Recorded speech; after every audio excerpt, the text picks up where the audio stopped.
Okay, I want to issue this disclaimer on behalf of my employer, Florida Atlantic University. I am not here to speak on behalf of my employer, FAU, or the state of Florida.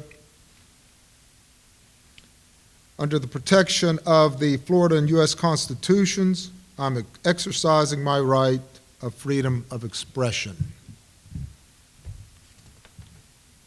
With that said, with that sort of technical responsibility out of the way, I'm going to talk this morning regarding the rule of law, specifically the Confederate Rule of Law. And the subtitle of my presentation is An American Patrimony Worth Fighting For Then and Now. Now, by patrimony, I mean an inheritance, and it's not only the inheritance of the Confederacy, but also of 1776 and the principles therein.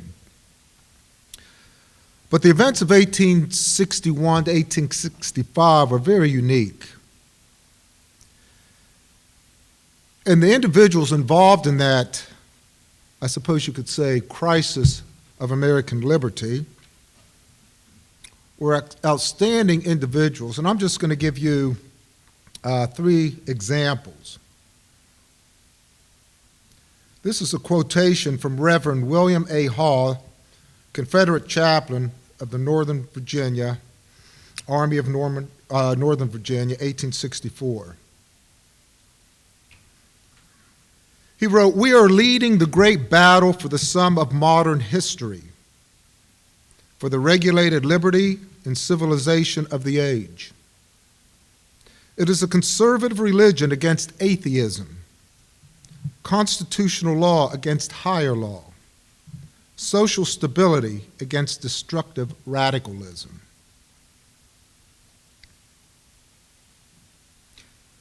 Next, a statement I'm sure we're all familiar with, Lord Acton to Robert E. Lee in 1866. He wrote, "I believe you were fighting the battles of our liberty, our progress, and our civilization. And I mourn for the sake which was lost at Richmond more deeply than I rejoice over that which was saved at Waterloo." And thirdly, Robert E. Lee, 1868. "I grieve for posterity, for American principles and American liberty. Our boasted self-government is fast becoming the laughingstock of the world." As American citizens, properly understood, the statements from Lee, Acton, and Hall indicate what our patrimony, our inheritance from our forefathers, stretching back to 1776, are. And that patrimony includes the constitutional rule of law, liberty, and a Christian-based civilization. The war was an effort to preserve this patrimony from destructive forces, ideological and military. And the ideological forces are the ones that are still with us today. That battle continues. In 1864, June 4th, the Confederate Congress issued a manifesto. And I'm going to read parts of it. And ask yourself, does this resonate? The manifesto states, "The separate independence of the states as sovereign and co-equal members of the federal union had never been surrendered, and the pretensions of applying to independent communities so constituted and organized the ordinary rules for coercing and reducing rebellious subjects to obedience was a solecism in terms as well as an outrage on the principles of public law. The war made upon the Confederate States was therefore wholly one of aggression. On our side, the Confederate side, it has been strictly defensive." And it continues, the Confederate Congress resolved with one mind to die freemen rather than to live as slaves. The Confederate Congress promulgated this manifesto to the opinion of the civilized world, writing not only for the moment, but for posterity. The Congress correctly maintained that the Southern states, quote, exercised a right consecrated in the great charter of American liberty, the right of a free people, when a government proves destructive of the ends for which it was established, to recur to original principles and to institute new guards for their security. And I'm going to talk, Dr. Livingston mentioned many of those new guards in the Confederate Constitution, and I'm going to emphasize a few more that are critical to understanding the Confederate Constitution within the context of the rule of law. Now, the rule of law, I'm going to use it in the sense that it's to limit government power. And the limitation of government power in the Confederate Constitution was a result of lessons learned from the preceding years of where the U.S. Constitution had fallen short. And this limitation on power, going back to my previous comments and remarks, was to protect, I suppose it all boils down to what we consider an American Christian civilization, from which our liberty and the rule of law stem.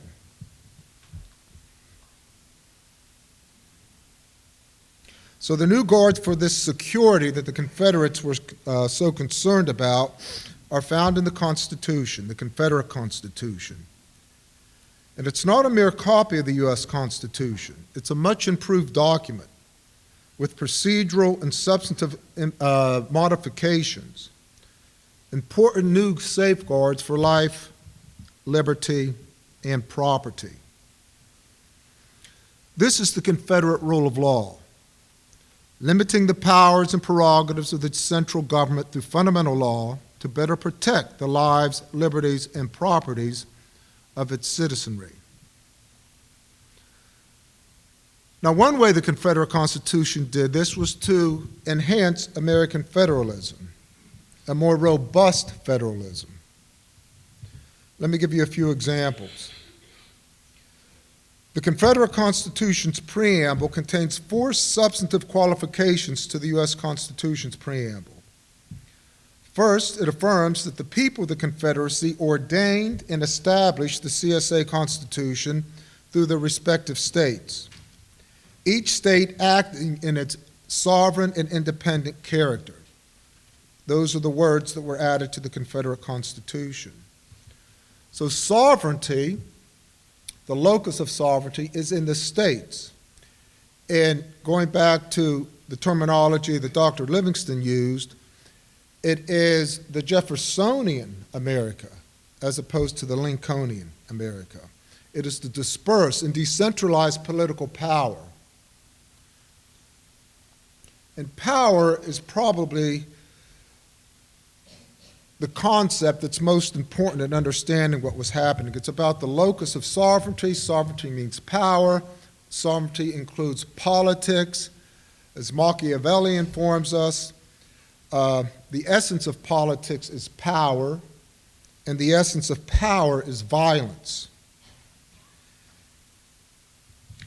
So when the Confederate Constitution shifts power or reiterates power is not to be found, or sovereignty is not to be located in the national government, but in the state governments, it's a reaffirmation that the people within the respective states are sovereign, as opposed to the American people, the Lincolnian model, under the direction or under the control of a centralized authority. Secondly, regarding federalism, the 10th Amendment to the U.S. Constitution stipulates the powers not delegated to the United States by the Constitution, nor prohibited by it to the states, are reserved to the states respectively or to the people. The Confederate Constitution's 10th Amendment version stipulates The powers not delegated to the Confederate States by the Constitution, nor prohibited by it to the states, are reserved to the states respectively or to the people thereof.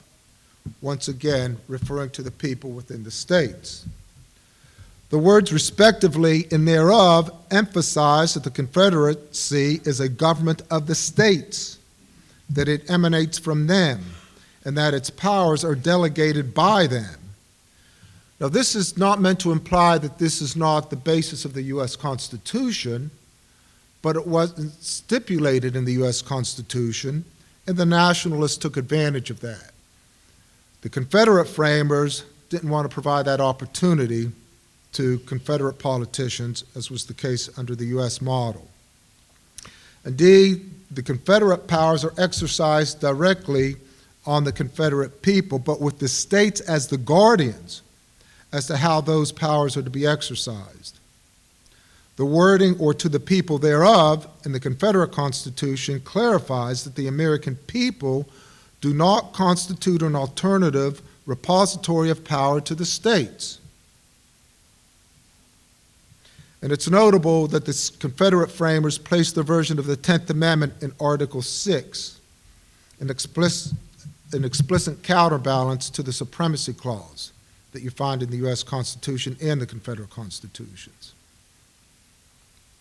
So once again, the Confederacy saw the trajectory of constitutional development under the U.S. model, how it was being distorted, and they made modifications within the U.S. Constitution, within the Confederate Constitution, to prevent that from occurring in the Confederacy.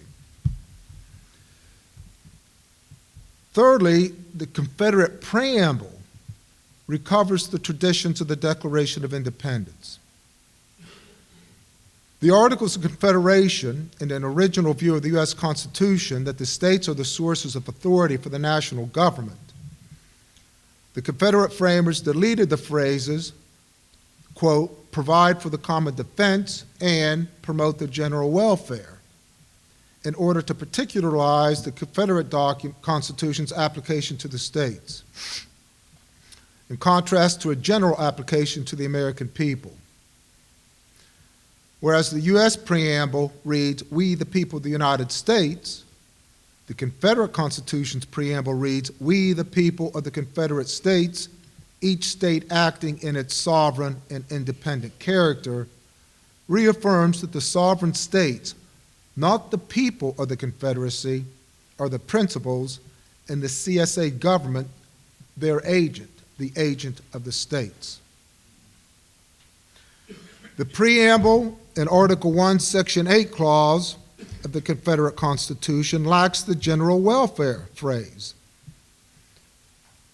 The central government was not charged with promoting the general welfare of the Confederate people, the states notwithstanding, but the collective welfare of the states within the Confederacy, and indirectly through the states, the welfare of the people within the Confederacy. Fourthly, the purpose of the Confederate Constitution was to form a more permanent federal government, not a more perfect union. Representing the nationalist interpretation of the U.S. Constitution, President Lincoln equated a perfect union with an indissoluble and perpetual union. The titles of the Articles of Confederation is the Articles of Confederation Perpetual Union between the states of New York, and then it lists the states. Lincoln asserted that the transition from the Articles, which established a perpetual union, to the U.S. Constitution, which established a more perfect union, necessitated a perfectly perpetual, indissoluble union. In his inaugural address, he put the southern states on notice that, quote, if the destruction of the Union by one or by part only of the states be lawfully possible, then the Union is less perfect than before, the Constitution having lost its vital element of perpetuity. Lincoln's formula, however, is fundamentally flawed. As the Confederate framers insisted, a perfect union is one based upon the consent of its member states. Accordingly, the permanent Confederate federal government stemmed from a consensual agreement among the states to join the Confederacy. If a state were to withdraw its consent, the union between that state and the Confederacy would be dissolved. If all the states were to withdraw their consent, the Confederate government would by default cease to exist. Under Lincoln's view, only a majority of the American people could dissolve the Union. A minority of the American people in a particular state were at the mercy of a national numerical majority. And let me go over one more, and Dr. Livingston made reference to this, and this is Article 5, the Amendment Clause article in the Confederate Constitution. Section 1 reads, upon the demand of any three states legally assembled in their several conventions, the Congress shall summon a convention of all the states to take into consideration such amendments to the Constitution as the said state shall concur in suggesting at the time when the said demand is made. And should any of the proposed amendments to the Constitution be agreed on by the said convention, voting by states, and the same be ratified by the legislatures of 2/3 of the several states, or by conventions in 2/3 thereof, as the one or other mode of ratification may be proposed by the General Convention, they shall thenceforward form part of this Constitution. But no state shall, without its consent, be deprived of its equal representation in the Senate. Now, originally, the half a dozen of states that wrote the permanent Constitution for the Confederacy, that would seem like almost at least a majority or close to it. But the Confederate framers anticipated and encouraged an expansion of the Confederacy based upon the consensual agreement of the states. Would have to have 2/3 approval in the Confederate legislature. But the fact that three states could convene a constitutional convention in a union of possibly, and they expected expansion both along the Mississippi Valley, maybe to the west, also to the south, Mexico, parts of the Caribbean, perhaps Cuba. They anticipated an expanded Confederacy, but any three states could convene a constitutional convention to thwart or to keep in check the centralized government. And this is important because when you think about the externalities that would create on the unconstitutional or impolitic policies of the Congress and or the Confederate Supreme Court, which, by the way, the enabling legislation was never passed because of the experience with the U.S. Supreme Court, you would have a very different type of confederacy, one much more grounded in the consensual basis of the member states, a true and genuine compact, a compact in which the states would be able to withdraw, could exercise their sovereignty, and would be accountable to the people within the respective states. So the Confederate Constitution, had it been left alone and allowed to thrive, because we seem to forget with all the chaos of the war that within the Confederacy, its short duration, you had a functioning body politic. You had a Congress, a bicameral legislature.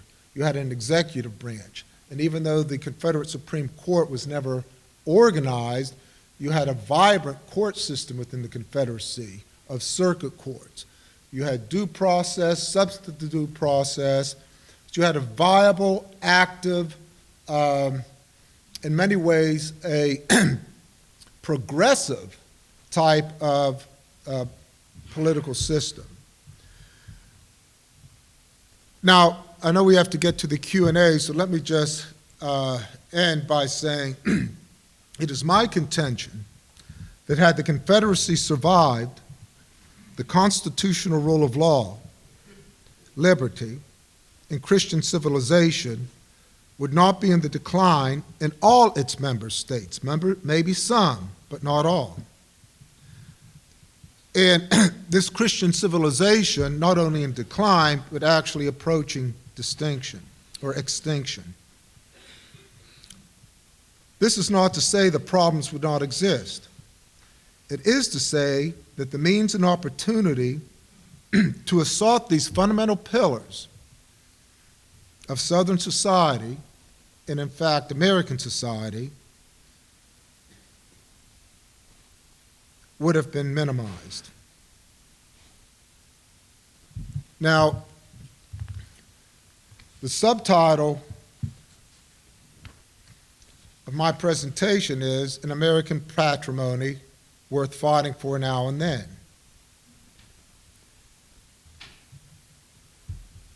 The supporters and benefactors of the status quo realize that the Confederacy poses a threat to their legitimacy and authority,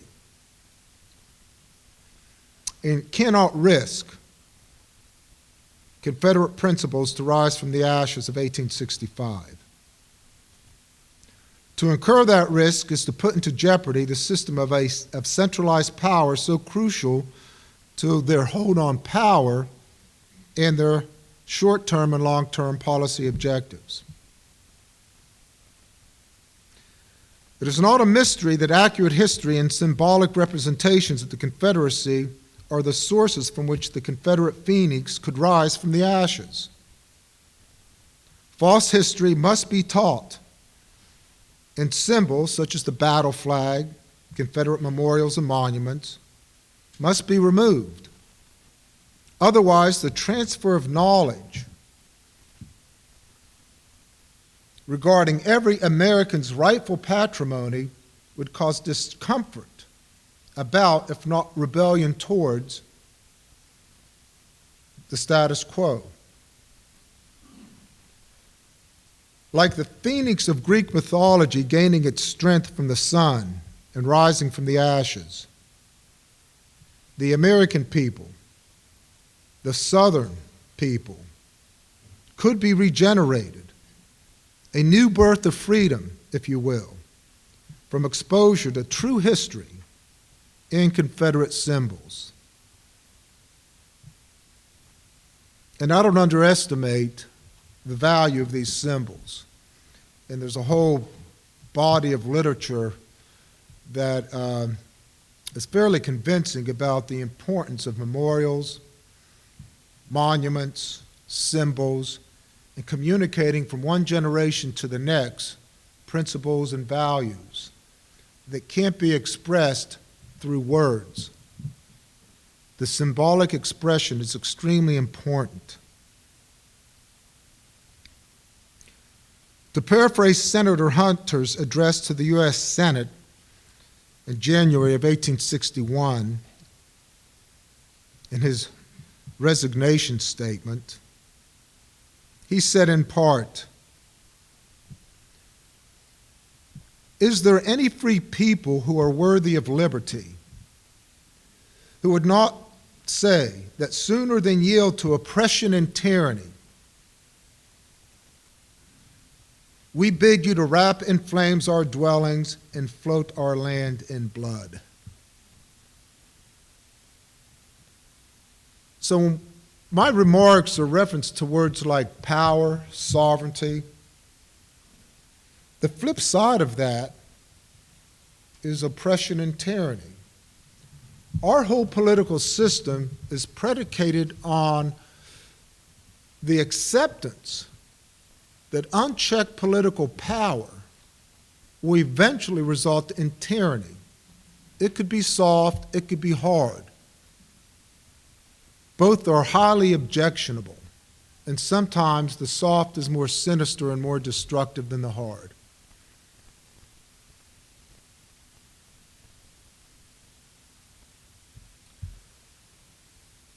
But going back to Senator Hunter's words, the operative words are worthy of liberty. Our American patrimony, both 1776 and 1861, is worth fighting for. It's about human dignity. It's about our civilization. It's about keeping at bay the barbarians that want to destroy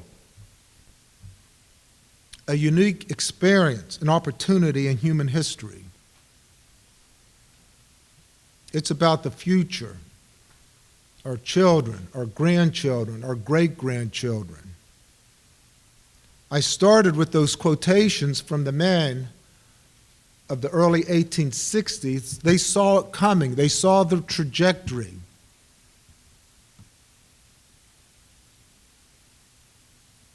And they fought to prevent it. So once again, our American patrimony, the Confederate patrimony, is worth fighting for. But the open question is this: are the American people, indeed the Southern people, worthy of that patrimony? The answer to that question will soon be carved in granite not far from here. Thank you.